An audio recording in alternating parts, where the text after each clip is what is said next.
வணக்கம். இது தமிழ் குரலின் சிறப்பு நேர்காணல். இன்றைக்கு நம்மோடு இணைந்திருக்கிறவர் மரியாதைக்குரிய மூத்த பத்திரிகையாளர் மற்றும் அரசியல் திறனாய்வாளர் ஐயா திருமிகு ஆர் மணி அவர்கள். சார் வணக்கம். சார் வணக்கம். ராகுல் காந்தி சொன்னதான் you can ever never win Tamil Nadu. ராகுல் காந்தி சொன்னார், உண்மை அது. தமிழ்நாட்டை பொறுத்த வரைக்கும் பிஜேபி மூர்க்கர்களாக, சிறிதளவு கூட மனிதாபிமானம் இல்லாமல், புரிதல் இல்லாத, தமிழக அரசியலை பற்றிய புரிதல் இல்லாதவர்களாக இருந்து கொண்டிருக்கிறார். உனக்கு கட்சி தானே வளரணும், நான் கேட்குறேன். அதுக்கு எவ்வளோ விஷயம் இருக்குது. இதை ஏன் தொடர?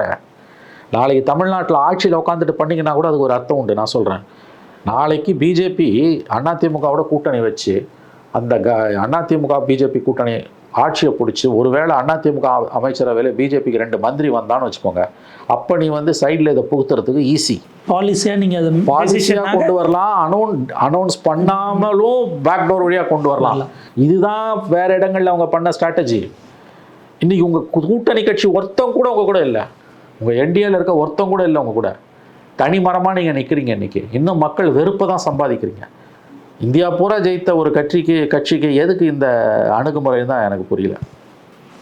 இப்போ இதற்கு நடுவில் அண்ணாமலை அவர் எதுக்கு ஃபால்ஸ் கிளைம் பண்ணாருன்னு தெரியல.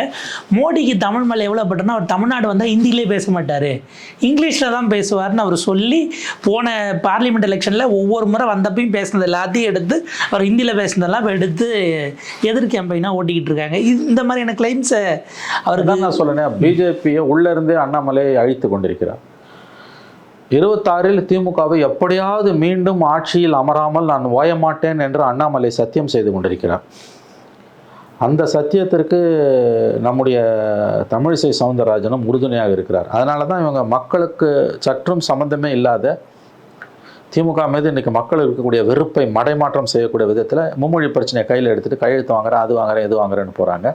இது கண்டிப்பாக பிஜேபி மேலே இன்னமும் வெறுப்பை வளர்க்கும். பிஜேபி மேலே வெறுப்பு வளர்ந்துன்னா அதோட பலன் திமுகவுக்கு போகும்.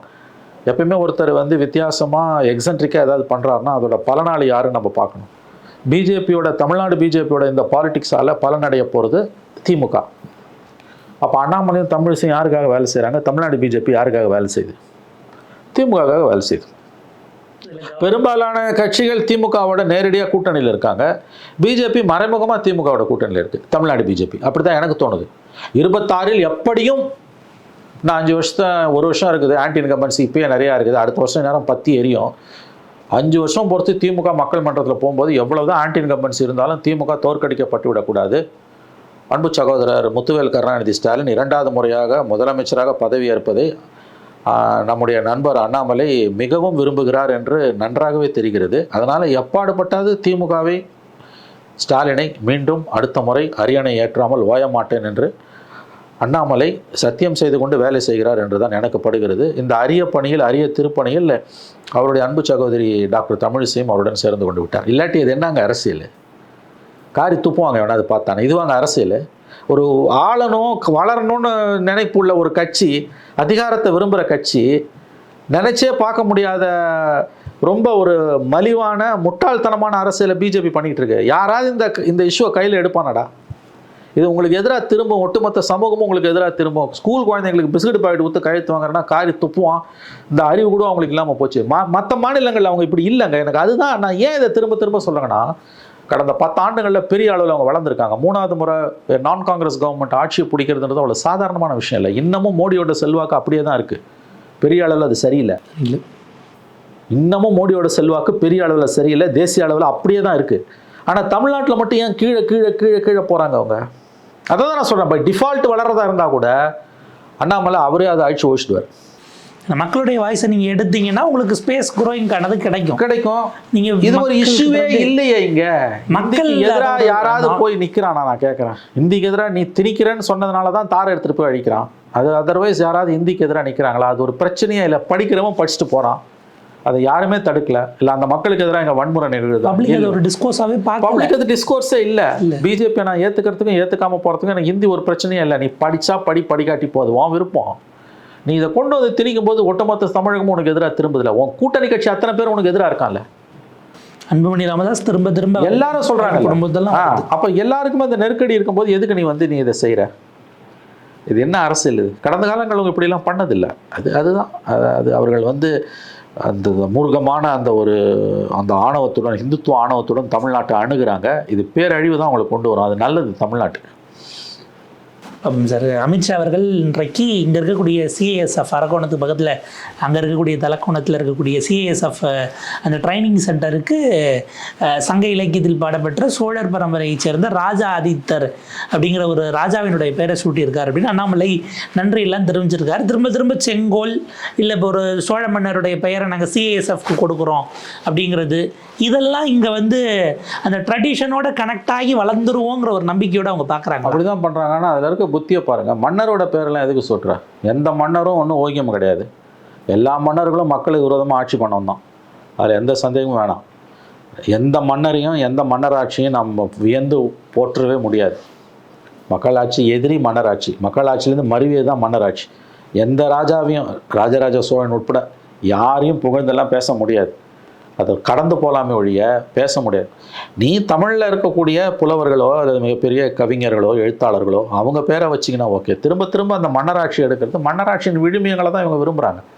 இருக்கிறதெல்லாம் கிடைக்கணும். போய் செங்கோலை வச்சாங்கல்ல. செங்கோல் இருக்க வேண்டிய இடம் மியூசியம், பார்லிமெண்ட் கிடையாது. செங்கோல் எதனுடைய அறிகுறி? மன்னராட்சியின் அறிகுறி. மக்கள் ஆட்சியில் மன்னராட்சியின் விழுமியங்களுக்கு எதுக்குடா இடம்? செங்கோல் இருக்க வேண்டிய இடம் மியூசியம். அதை தான் ஜவஹர்லால் நேரு ரொம்ப தெளிவாக கொண்டு போய் வச்சார். இப்போ அடுத்து என்ன பேரை வைக்கிற நீ? ஒரு சோழராஜாவோட பேர் எதுக்கு வைக்கிற? திருப்பூர் குமரன் பேரை வைய, மகாகவி பாரதி பேரை வைய, இல்லை எத்தனையோ சுதந்திர போராட்ட தியாகிகள் இருக்காங்க. கோப்டெக்ஸ் மாளிகைக்கு பேர் வைக்கும்போது தில்லையாடி வள்ளியம்மை மாளிகைன்னு தான் வச்சாங்க. ஏன்னா தென்னாப்பிரிக்காவில் மகாத்மா காந்திக்கு உறுதுணையாக இருந்து தன்னுடைய 16 வயதில் 16க்கும் குறைவான வயதில் வெள்ளை ஆதிக்கத்துக்கு எதிராக உயிர் துறந்த அந்த இளம் பெண்ணோட பெயரை வச்சாங்க. காலத்துக்கும் நிற்கணுன்ட்டு. சுதந்திர போராட்ட காலத்தில் வெள்ளையனுக்கு எதிராக போராடிய, இந்த மண்ணின் விடுதலைக்காக, இந்தியாவின் விடுதலைக்காக போராடிய எத்தனையோ தமிழ்நாட்டில் பிறந்த தியாகிகள் இருக்காங்க. அவங்க பேரை வைங்க. எதுக்கு நீ வந்து ராஜராஜ சோழன் பேரையும் அவங்க பேரன் பேரையும் வைக்கிறீங்க? அப்போ உங்கள் புத்தி மன்னராட்சி. உங்களுக்கு ஜனநாயகம் மிகப்பெரிய ஆபத்து. ஜனநாயகம் உங்களுக்கு எதிரானது. உங்களுக்கு வேம்பா அது கசக்குது. அதனால தான் இதெல்லாம் நீங்கள் செய்கிறீங்க. இன்னொன்று, பேர் வைக்கிறதால என்ன வந்துருப்போகுது? அமெரிக்காவில் யூஎனில் போய் பிரதம மந்திரி 2 வார்த்தை பேசினார்னா பேசிட்டா தீர்ந்து போச்சா? நீங்கள் கண்டினியூஸாக வந்து நிதி ஒதுக்கீடை குறைக்கிற. இங்கே இருக்கக்கூடிய பிஎம் ஸ்ரீ ஸ்கூல்ஸில் ஒரு தமிழ் ஆசிரியர் கூட நியமிக்கல. அப்புறம் என்ன பேச்சு? எத்தனை நாளைக்கு இந்த ஏமாற்று வித்தையை நடத்துவீங்க? பேர் வச்சுட்டா போதுமா? பேர் வைக்கிறதால என்னங்க பிரயோஜனம்? அது மன்னர் பேராக இருக்கட்டும், எவன் பேராக இருக்கட்டும். நடைமுறையில் தமிழ்நாட்டுக்கும் தமிழர்களுக்குமான காரியங்களை நீங்கள் என்ன செஞ்சீங்க? குவான்டிட்டேட்டிவாக அதான் என்ன நீங்கள் பண்ணீங்க? நீங்கள் நடைமுறையில் சராசரி தமிழ்நாட்டில் வசிக்கக்கூடிய ஒரு மனிதனோட வாழ்க்கையை உயர்த்துவதற்கு என்ன பண்ணீங்க? அவனுடைய கலாச்சாரத்தை காப்பாற்றுறதுக்கு என்ன பண்ணீங்க? ரொம்ப அழகாக ஸ்டாலின் அந்த ஸ்டேட்மெண்ட்டில் சொன்னார்ல. ட்ரெயினோட பேரெல்லாம் வந்து Cholan express, Pallavan express, Muthunagar express, Pothigai அழகாக இருந்தது. தூக்கின்னு வந்து வந்தே பாரத், தேஜஸ், வட இந்திய பேராக வைக்கிற. இதை தானே நீ வைக்கணும் இன்னைக்கு. இதுவுமே டிடி தமிழ் ஆயிடுச்சு. பொதிகை டிடின்னு மாத்திரம் இல்லை, அதுக்கு காவி கலருங்கிற லோகோ வரைக்கும் நீங்க மாத்தினல. சென்னை டெலிஃபோன்ஸ் பிஎஸ்என்எல்னு மாத்தினல. அப்போ இந்த திணிப்பெல்லாம் நீ பண்ணிட்டு தமிழை வளர்க்குறேன்னா யாருக்கு அதில் பூ சுத்துறீங்க? மக்கள் உங்களை எப்படி ஏற்றுப்பாங்க? மக்களால் தமிழகத்தில் முழுவதுமாக நிராகரிக்கப்பட்ட பாஜக மேலும் மேலும் தொடர்ந்து முற்றிலும் நிராகரிக்கப்படும். அதற்கான திருப்பணியை அண்ணாமலை, திருமலை, தமிழிசை போன்றவர்கள் செய்து கொண்டிருக்கிறார்கள். அவங்க இப்படியே இருக்கிறது தான் தமிழ்நாட்டுக்கு நல்லது. பார்ப்போம் சார். ஏன்னா இப்போ தொடர்ந்து முதலமைச்சர் இதை ஒரு இஷ்யூவாகவே பாயிலிங்காக வச்சு தினசரி கடிதங்கள் போகுது. இல்லை, அது அவரோட அரசியலுக்கு அவர் பண்ணுறாருங்க. வேறு அது தப்புன்னே நம்ம சொல்ல முடியாது. அவருக்கு அதில் அரசியல் நோக்கம் இருக்குது, நான் ஒத்துக்கிறேன். பட் அவர் கிளப்புற கேள்வி நியாயமானதானுங்க. அவர் கிளப்புற, இப்போ நான் சொன்னல, இந்த தமிழ் பெயர்களை எடுக்கிறது நம்ம வந்து காலகாலமாக நம்ம பார்த்தது. Vaigai express, Pothigai express, Muthunagar express, நம்முடைய தமிழ் பெயர்கள், செங்கோட்டா பேசஞ்சர், இப்படி தான் இருந்தது.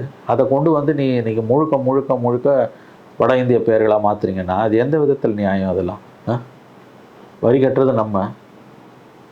அப்போ வெள்ளக்காரன் காலத்தில் இருந்தால் இந்த கொள்ளக்காரன் காலத்தில் நம்ம காலனி ஆதிக்கத்துக்கு நோக்கி தான் நம்ம போகிறோம். அதுதான் அதோட அர்த்தம். அதுலேயும் தமிழிசை பண்ணுற வச்ச லாஜிக்லாம் தாரை வச்சு அழிச்சிட்டா இங்கே இருக்க வட இந்தியர்கள் எப்படி ஊர் பேரை தெரிஞ்சுப்பாங்க? இது ஒரு பேச்சா?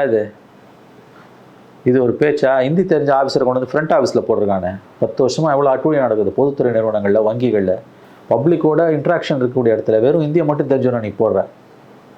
அவங்க இருமொழி படிக்கலாங்க. அவனுங்க ஒரு மொழி தான் படிக்கிறானுங்க. நம்மக்கிட்ட மும்மொழின்னு பேசுகிறானுங்களே. யூபியில், ராஜஸ்தான், பீகாரில், பீமார் ஸ்டேட்லலாம் போய் பார்த்தீங்கன்னா வெறும் ஒரு மொழி தான் படிக்கிறான். எம்பிபிஎஸ், எம்டி முடிச்ச டாக்டரால் ஃப்ளூயண்ட்டாக இங்கிலீஷ் பேச முடியாது. வட இந்தியாவில். இவங்க ஹிந்தியில் புக்ஸை ரிலீஸ் பண்ணுறோன்னு லிட்ரேஷன் பண்ணுறாங்க. இவனோட மொழி வளம் அந்த லெவல் தான். நான் வந்து ஹிந்தி ஆஸ் அ லாங்குவேஜ் அதோட கிரெடென்ஷியல்ஸ்குள்ளே நான் போக விரும்பல. அது தப்பு. அது எந்த மொழியை பற்றியுமே நம்ம வந்து தாரதமியங்களை பற்றி பேசவே கூடாது. அந்த மொழியோட தரம், அதனுடைய வரலாறு, அதெல்லாம் எந்த மொழியை பற்றி நான் பேச மாட்டேன், தப்பு.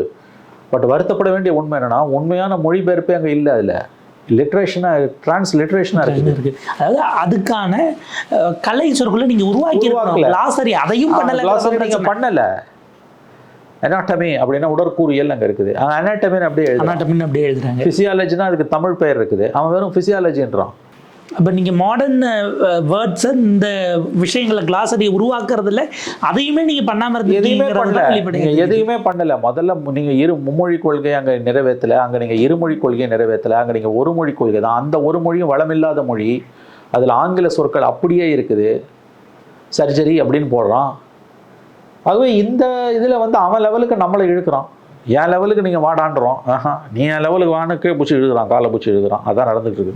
தமிழ்நாட்டில் 1 கோடி பேர்கிட்ட கையெழுத்து வாங்கி மும்மொழி கொள்கைக்கு ஆதரவாக பாஜக பிரச்சார இயக்கத்தை தொடங்கி இருக்கிறது. மண்டபத்தில் ஒன்றத்தில் எடுத்து தமிழிசை முதல் கையெழுத்து போட்டு தொடங்கி வச்சுருக்காங்க. நேற்றைக்கு போய் கையெழுத்து வாங்க போகிறன்ற இடத்துல போலீஸாரோட தள்ளு முள்ளு பிரச்சனைகள் அப்படிங்கிறதையும் பார்க்க முடிகிறது. பிஜேபி இதை ஒரு பொலிட்டிக்கல் விஷயமாக கையில் எடுத்திருப்பதை எப்படி பார்க்குறீங்க சார்? இது பொலிட்டிக்கல் இஷ்யூ தான். அதில் எந்த சந்தேகமே இல்லை. மக்களை பாதிக்கக்கூடிய எல்லா விஷயமும் பொலிட்டிக்கல் இஷ்யூ தான்.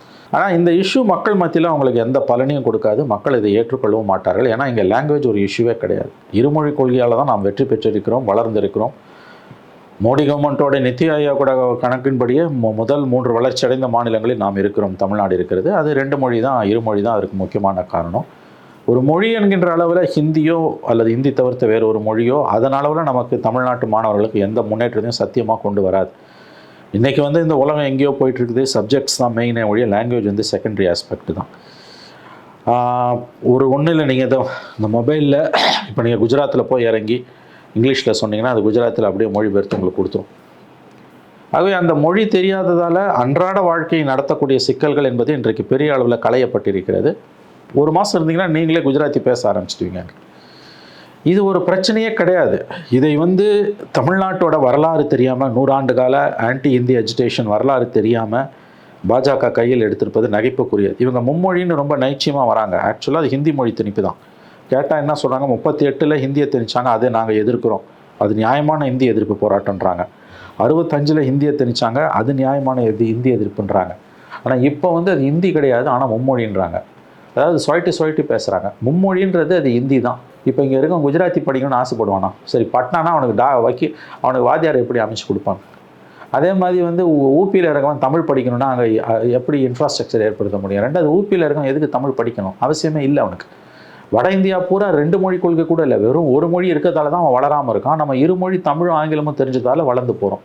ஹிந்தி படிக்கிறவன் படிச்சுக்கிட்டே தான் இருக்கான். இப்போ ஹிந்தி பிரச்சார சபாவுக்கு போனீங்கன்னா ஆண்டுதோறும் 3 லட்சம் பேர் தக்ஷின் பாரத் ஹிந்தி பிரச்சார சபாவில், மகாத்மா காந்தி 1918 துவக்கின ஹிந்தி பிரச்சார சபாவில் ஆண்டுதோறும் 3 லட்சம் பேர் ஹிந்தி படிக்கிறான். சில பேர் விரும்பி பர்பஸ்ஃபுல்லாக படிக்கிறாங்க. வட இந்தியாவில் வேலைக்கு போகணும், சேல்ஸ் லைனில் இருக்கவங்க, அவங்கெல்லாம் எங்களுக்கு ஹிந்தி வேணும், ப்ளஸ் அந்த மொழியை நேசிக்கிறவங்க. இந்தியா பூரா போனால் எனக்கு வந்து அது ஒரு அடிஷ்னல் வெப்பனாக இருக்கும்னு நினைக்கிறான். அது உண்மையும் கூட. ஹிந்தியை தெரிஞ்சுக்கிறதுன்றது ஒரு கூடுதல் பலம். அதை நான் மறுக்கவே இல்லை.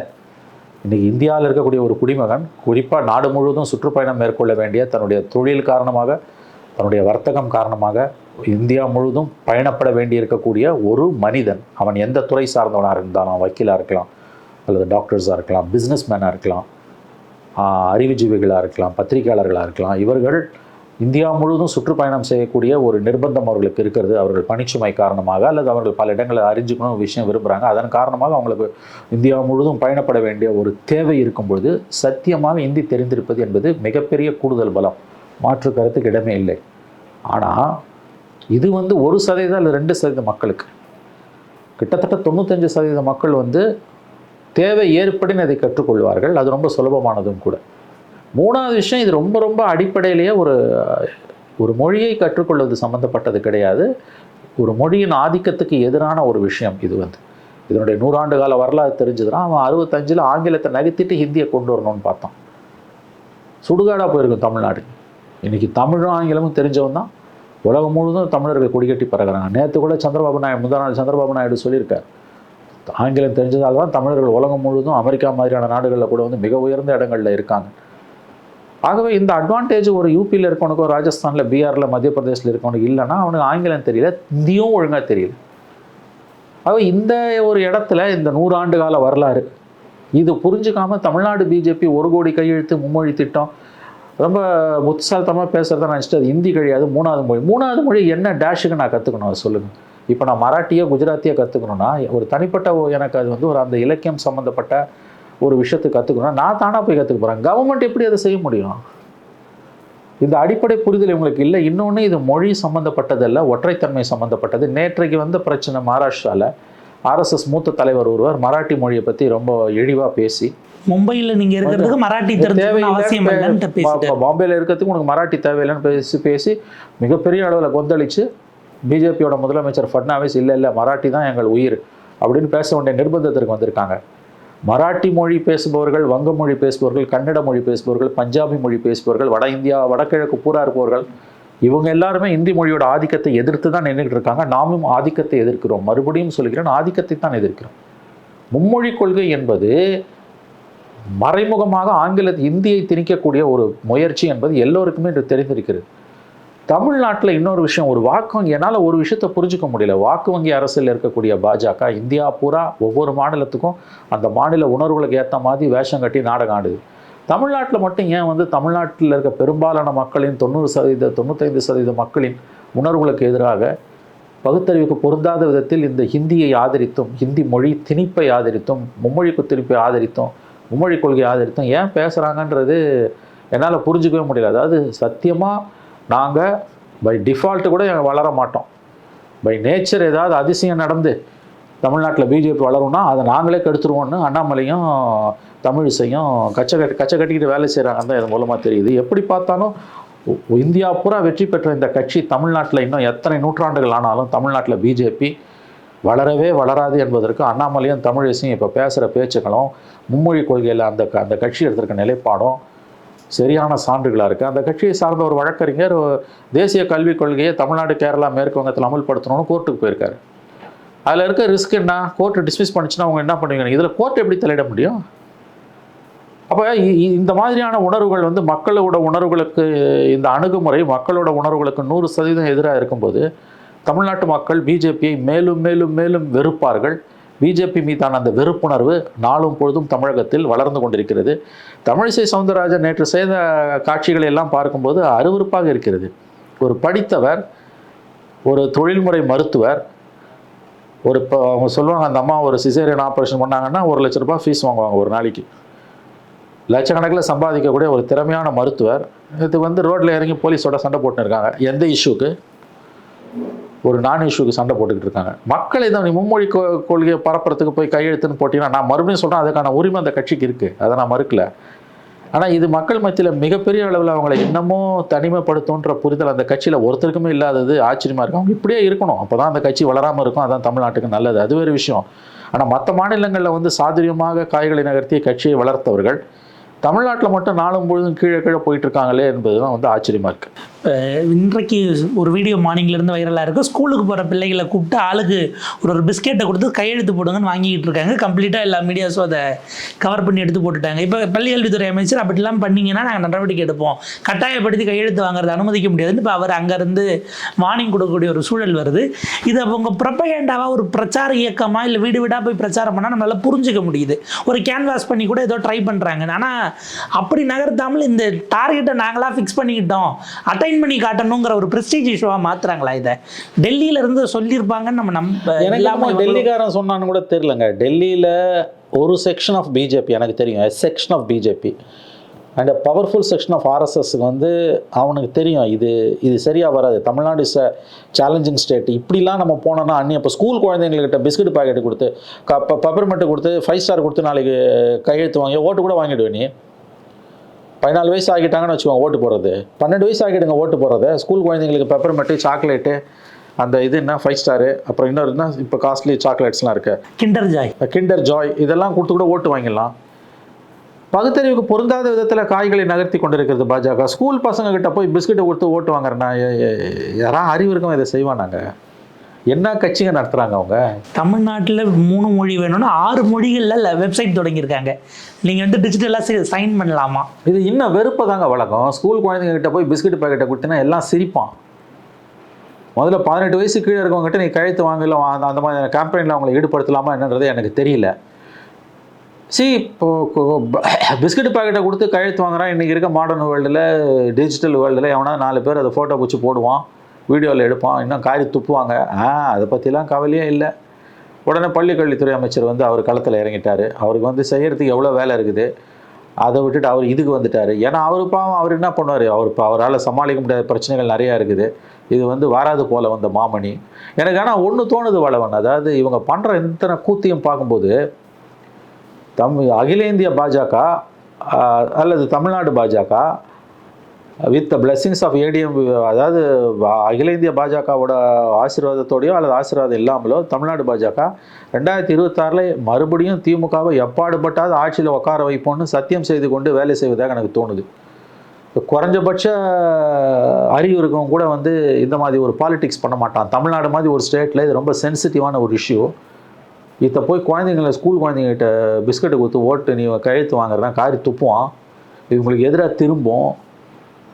நீங்கள் வந்து இருக்கிற ஓட்டையும் இழந்துட்டு நிற்பீங்க. நாளைக்கு உங்கள் கூட கூட்டணி சேர்ற கட்சிங்களுக்கு பெரிய நெருக்கடி வரும். அப்படியே மீறி சேர்ந்தாலும் 96 ஜெயலலிதா நரசிம்மராவ் சேர்ந்த மாதிரி சைபர் ஆவீங்க. இந்த எந்த புரிதலும் இல்லாமல் மற்ற மாநிலங்கள்லாம் வந்து காய்களை பிரமாதமாக நகர்த்தி வெற்றி பெற முடியாத மாநிலங்களில் வெற்றியை ஈட்டிய அமித்ஷாவுக்கு ஏன் இந்த தமிழ்நாட்டோட உண்மை, அடிப்படை உண்மை புரியல? அல்லது அவங்க இவங்களை கட்டி விட்டாங்களா, நீங்கள் போங்க எக்கடக்கட்டு போங்கன்னு? இதெல்லாம் எனக்கு தெரிஞ்சு ஷார்ப்பு பிஜேபி மைண்ட் இதை அலோவ் பண்ணாதுங்க. ஏன்னா அவங்களுக்கு வெற்றி தாங்க முக்கியம். நீங்கள் 14 வருஷமாக அவங்க தொடர்ந்து ஜெயிக்கிறதுக்கான காரணங்களை பார்த்தீங்கன்னா ஒவ்வொரு மாநிலத்துக்கும் ஏற்ற ஸ்ட்ராட்டஜியை வகுக்கிறாங்க. அப்போ தமிழ்நாட்டில் வந்து நான் என்ன சொல்கிறேன், தமிழ்நாட்டில் நீ வந்து இருமொழி கொள்கையை நாங்களும் ஏற்றுக்கிறோன்னு பிஜேபி சொல்ல வேணாம். அது உனக்கு பிரச்சனை, நான் ஒத்துக்கிறேன். ஏன்னா நீ இந்துத்துவான்னு பேசுகிறவன், எனக்கு புரியுது. சமஸ்கிருதம் உனக்கு உயிர் மூச்சு, அதோட முதல் வடிவம் தான் ஹிந்தி. அதனால் நீ வந்து இருமொழி கொள்கையை ஏற்றுக்க முடியாது, நான் புரிஞ்சுக்கிறேன். குறைஞ்சபட்சம் அதை தொடாமலாது இருக்கலாம்ல. நீங்களே போய் இதை தொட்டு ஏன் தலையில் மண்ணள்ளி போட்டுக்கிறீங்க? பட் டிஃபால்ட்டாக கூட பிஜேபி வளர்றத பிஜேபி, தமிழ்நாடு பிஜேபியோட தலைவர்களே கெடுத்துருவாங்கன்னு தான் இப்படி நமக்கு இதை பார்க்கும்போது தோணுது. This is absolute nonsense. அதுவும் எனக்கு புரியாத விஷயம், 3 முறை தொடர்ந்து இந்தியாவில் ஆட்சியை தக்க வச்ச ஒரு கட்சி, மேற்கவங்க மாதிரி மாநிலத்தில் வந்து கிட்டத்தட்ட 78-80 சீட்டு வாங்கி பிரதான எதிர்கட்சியாக வந்திருக்க ஒரு கட்சி இப்படி தமிழ்நாட்டில் இவ்வளோ பெரிய தப்பை பண்ணுறாங்க. அந்தந்த மண்ணுக்கு உரிய குணாம்சங்கள் அரசியலில் இருக்கும். ஜஸ்ட் ஆப்போசிட்டாக எப்படி இருக்காங்கன்னு என்னால் புரிஞ்சிக்கவே முடியல. இந்த இஷ்யூலாம் அவங்களுக்கு பூமராங் தான் ஆகும். இப்போ நேற்று போய் கோர்ட்டில் யாரோ ஒருத்தர் கேஸ் போட்டிருக்காரு, சுப்ரீம் கோர்ட்டில் பப்ளிக் இன்ட்ரெஸ்ட் போட்டிருக்காரு. அங்கே டிஸ்மிஸ் பண்ணி ஸ்ட்ரிக்சர்ஸ் பாஸ் பண்ண அசிங்கமாக இல்லை உங்களுக்கு? இதெல்லாம் என்ன பாலிடிக்ஸ் உங்களுக்கு? போய் ரோட்டில் இறங்கி சண்டை போட போகிறீங்க. நீங்கள் மும்மொழி கொள்கைன்னு போனீங்கன்னா அவன் வேணான்னு வந்து நிற்பான். திமுக அடிதடி ஆகும். நீங்கள் உங்களுக்கு சாதகமான இடங்களில் கையெழுத்தை வாங்கிக்கலாம். அங்கே போய் அந்த ஸ்கூல்ஸில் வந்து உங்கள் பிஜேபிக்காரர்கள் நடத்தக்கூடிய ஸ்கூல்ஸில் கையெழுத்து வாங்கலாம். Doesn't make any sense. அதுக்கு எந்த அர்த்தமும் கிடையாது. அதுவும் கூட மைனர்ஸ் கிட்டங்கிறது, மைனர்ஸ் கிட்ட எப்படி வாங்குவோம் எனக்கு அது புரியல. ரைட், அது நீ ஓகேனா இருந்தால் கையெழுத்து ஒழுங்காக வாங்கணும். பிஸ்கட் பாக்கெட்டை கொடுத்து எது கையெழுத்து வாங்குற? அவன் இருமொழி கொள்கை வேணான்னு சாக்லேட்டை கொடுத்தா அதுக்கும் தான் கையெழுத்து போடுவான் அவன். இதுக்கு எதனா அர்த்தம் இருக்கா? எனவே அவங்க பாலிடிக்ஸ் நமக்கு சுத்தமாக புரியல. அவங்க இந்தியா முழுவதும் வெற்றி பெற்ற பிஜேபிக்கு தமிழ்நாடு ஒரு சேலஞ்சிங் ஸ்டேட். பாப்போம் சார், இது அடுத்த கட்டங்களுக்கு எப்படி போகுது அப்படின்னு. உங்களுடைய நேரத்துக்கும் கருத்துக்களுக்கும் மிக்க நன்றி. நன்றி சார்.